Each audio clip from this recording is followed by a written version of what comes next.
Palestine produced Palestine passports, currency including the Palestine pound, and postage stamps. The colonial police force was named the Palestine Police Force. The government-owned railway company would be Palestine Railways, as well as the Palestine Sport Federation and Broadcasting Service. It wasn't just the British, of course, but also the First Zionist Congress, with their Basel program calling for the establishment of a publicly and legally secured home in Palestine for the Jewish people back in 1897. The Zionist settlers established the Jewish Agency for Palestine, the Palestine Post, the Palestine Office, the Palestine Orchestra, the Anglo-Palestine Bank, the Palestine Electric Company, the Palestine Water Company, the Palestine Mortgage and Credit Bank, Automobile Corporation. Of course, later on, a systematic renaming of the destroyed villages, a result of the Nakba, or catastrophe of 1947 to 1949, entailed the renaming of place names, often arbitrarily, using a revived modern Hebrew language. Indeed, a 1956 committee report of the official Government Names Committee, set up in 1949 by Ben-Gurion, to rename Palestinian towns, states that a decisive majority of the names were determined by mimicking the sounds of the Arabic words, a partial or complete mimicking, in order to give the new name a Hebrew character, following the accepted grammatical and voweling rules. Said longtime Defense Minister Moshe Dayan, Jewish villages were built in the place of Arab villages. You do not even know the names of these villages, and I do not blame you, because geography books no longer exist. Not only the books do not exist, the Arab villages are not there either.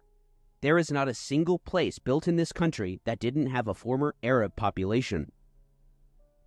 Detractors of Palestinian history, who apparently totally dominate the Western narrative of the region's history, will challenge the legitimacy of the Palestinians' indigenousness to the land by claiming that there was no sovereign kingdom of Palestine before 1948, or that there was no such thing as a Palestinian, a claim made famous by Prime Minister Golda Meir, birth name Mabovich, an immigrant from Ukraine.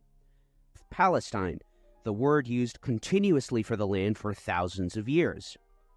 First documented in the late Bronze Age, about 3,200 years ago, the name Palestine is the conventional name used between 450 BC and 1948 AD to describe a geographic region between the Mediterranean Sea and the Jordan River and various adjoining lands.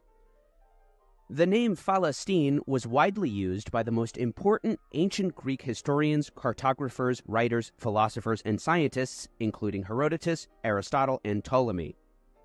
The Greco-Roman Byzantine name Palestine is commonly found in major classical Greek texts, especially the histories of Herodotus, written near the mid-5th century BC.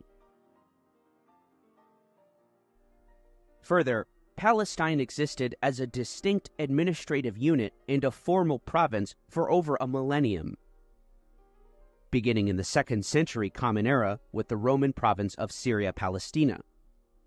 Emperor Hadrian chose the 1,000-year-old name Philistia, the most common geopolitical designation for Palestine used by Greek geographers and historians, long before the Old Testament stories were put together. With the advent of the Byzantine Empire, Palestine was separated into 3 provinces, Palestina Prima, Secunda, and Salutaris. Moreover, these 3 provinces were effectively governed politically, militarily, and religiously from Palestina Prima as a 3-in-1 polity from the 4th century until the early 7th century, as was Iraq, under British rule following the First World War, through the 3 provinces of Baghdad, Basra, and Mosul. As the Rashidun Caliphate began their rule in the 7th century, the name remained as the province of Jund Filastin for 4.5 centuries before being interrupted by the Crusades. With the Crusaders defeated by the Mamluks, the name was revived where it was the land of Filastin throughout the Middle Ages and well into the 20th century. To provide you a woefully incomplete timeline, a map containing Palestine by the cartographer Muhammad al-Idrisi exists circa 1154. We have additionally a map of Palestina from 1320 by Marino Sanudo. Jumping ahead to 1450, Fra Mauro completes the most detailed map in the world up to that point, showing Palestina. The map of Palestina Moderna et Terra Sancta is published in 1480. Jumping further to the 18th century for Palestina ex Monumentis Veteris Illustrate, published in 1714. In the next century, 1803, we see the Ottoman Jazid Adlas Tarjumesa. In the 15th century Mamluk literature, Mujir al-Din al-Ulaymi refers 22 times to Philistine in his glorious history of Al-Quds and Al-Khalil. By the 18th century, we can see that Palestine as a distinct country was common perception in Europe.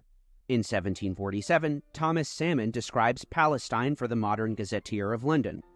And the ubiquitousness of the name Palestine to describe the region is apparent certainly in the 19th century, as these titles show. Of course, Queen Victoria sponsored the Palestine Exploration Fund to explore biblical locations and obtain a foothold in the strategic location. The turn of the Victorian era coincided roughly with the descent into European nationalist conflict, which culminated in the First World War, after which the League of Nations universally accepted the name Palestine for the region now under British control. And so the British military governor Sir Ronald Storrs established the Palestine Archaeological Museum. Jerusalem's significance historically, especially among the Zionist movement of the late 19th and early 20th centuries, is tentative. As explained in a helpful article for the New York Review of Books by Avishai Margalit, professor emeritus of philosophy at Hebrew University. Margalit points out that the founding of Jerusalem predates Islam, Christianity, and in fact Judaism itself. It is thought that Jerusalem was founded about 4,000 years ago as a city of ritual worship by the Canaanites. Jumping ahead thousands of years, Zionism had ambitions to create a new Jewish society, but Jerusalem was the least appropriate place for the founding of such a new society. Most of the Jerusalem Jews were part of an ultra-Orthodox community of the sort that the Zionists were rebelling against, a community that lived on donations and did not have the kind of productive life that the Zionist revolution aspired to. It is no wonder, then, that the Zionists preferred to build the new Hebrew city in the golden sands of Tel Aviv. Most of the immigrants to Israel, about 80%, settled along the Mediterranean coast, a region that had never been the historic homeland of the Jewish people.